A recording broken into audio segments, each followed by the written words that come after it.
Partial self-declared NRM General Miguna Miguna is set to return to Kenya on May 16th. It was the second time the fiery lawyer was being denied entry into Kenya following his ejection on February 6th after he was arrested and held incommunicado for 5 days in different police stations. He was accused of treason for his role in commissioning the mock swearing-in of opposition leader Raila Odinga as the people's president. In a letter to the Department of Immigration, Kenya National Commission and Human Rights Chairperson Kagwiri Mbogori says the government should facilitate the Human Rights Agency to monitor the fiery lawyer's return. In the letter, Mbogori quoted a court order given in favor of Miguna that required the 3 conditions to be met before his return. These include issuing Miguna with a valid Kenyan passport, purchasing a flight ticket for him from Toronto, Canada to Nairobi, and the Commission gave the Department of Immigration until Thursday, May 10th, to respond to the 2-page letter. Apparently, he's going to make his return on 16th May. Now, just to tell us more on this story, I'm now joined by a senior political reporter, Duncan Khaimba, from our city centre studio. Duncan, good morning. And I'm sure so many people are asking this question. How different is his homecoming this time round from the other chaotic one? Yes, Yusuf, good morning. That is the question on many people's mind. And we're not so sure whether there'll be something different compared to last time, in that if at all Miguna, the outspoken lawyer, would be making his second coming next Wednesday, I believe on 16th, if it will be silent and less chaotic, or if it will be noisy, messy and chaotic as the scenes that we witnessed on 29th of March this year, because the Commission wrote to the Director of Immigration, Gordon Kihalangwa, Major General Gordon Kihalangwa, on 5th May, and they'd given the department or the Interior Ministry until yesterday, 10th, to confirm the 3 things that you've mentioned, that Miguna, who's indicated that he'll be coming to Kenya on 16th of May, that he's issued with a valid Kenyan passport, that is a flight ticket for Miguna is purchased from Toronto, Canada to Nairobi, and then facilitating the Commission's access to the Immigration and Customs Clearance area at JKIA to observe and monitor Miguna's return as specified by the court. So the Kenya National Commission on Human Rights has invoked the court order, one of the many court orders that have directed the government that Miguna is allowed back in the country. That is the basis or the premise on which the commission has written to the Department of Immigration to facilitate that.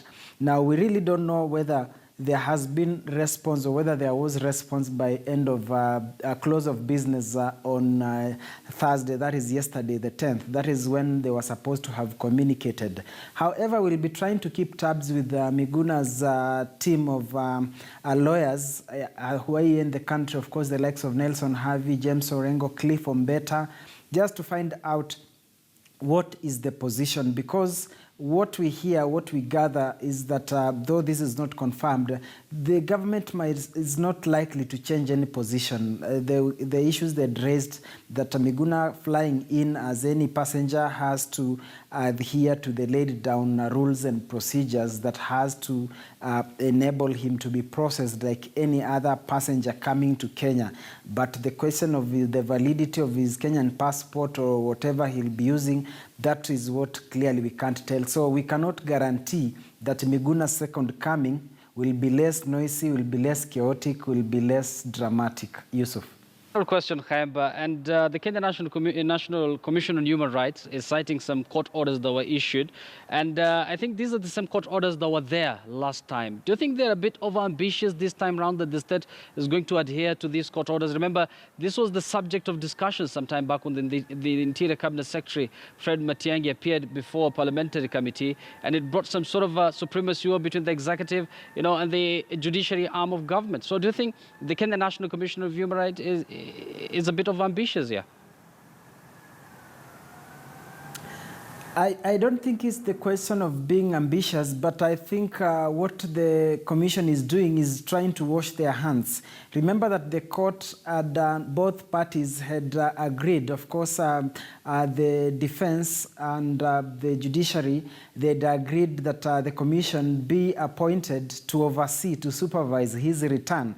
And therefore, they are just doing what they are supposed to do, what they were supposed to have done earlier, what they are supposed to do again on the second coming, or the third or the fourth, if we'll have the same. Because theirs is mainly to communicate, invoke court orders and say this is what the court has said, we would want this and this done, and we are supposed to be on the ground to witness and document every scenario as it unfolds. Therefore, perhaps they're just doing what they are supposed to do, a matter that you can interpret as them washing their hands. Have they written to the department? Yes. Have they laid down the conditions that the court has set that have to be made to facilitate smooth and perhaps a discreet return of Miguna? Yes. They've done the 3 grounds. They've asked for a valid Kenyan passport. They've asked for an air ticket from Toronto, Canada to Nairobi, Kenya. They've asked for access to the areas of customs and all that. So basically, they want to do what they've done before, wash their hands. As for the other details, it's a matter of perhaps waiting to see what will happen. Perhaps the people that we might have to task are Miguna Miguna's defense team, the tag team of James Orengo, the tag team of Harvey, Cliff Ombeta, just to know that is there anything different that they will be doing this time round to their client to ensure that perhaps it was an oversight or an overlook on 29th March. Now that everybody knows what happened, is there anything different that they'll do? Is there a specific brief they'll have to give their client to ensure that his second coming is less dramatic, less chaotic, and not messy and noisy for that matter?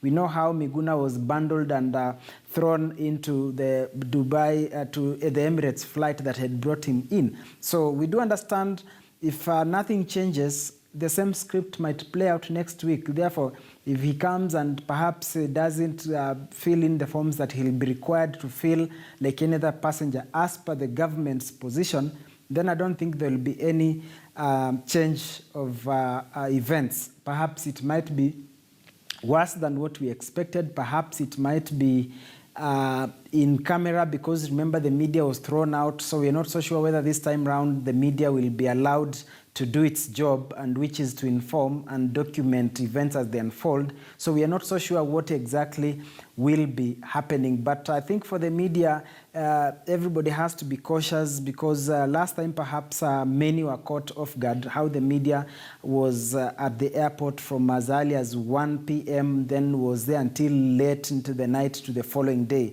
And we know that the following day, media was denied access to JKIA. Of course, they cited security reasons. So perhaps this time around, it is the media that might be targeted just to ensure that it's cut off. Therefore, if he comes, however noisy, messy, chaotic it will be, probably many might not know what will transpire, because the media seems to have been gagged from the word go after they were denied to document events on the second day after that fiasco of Miguna Miguna at the airport.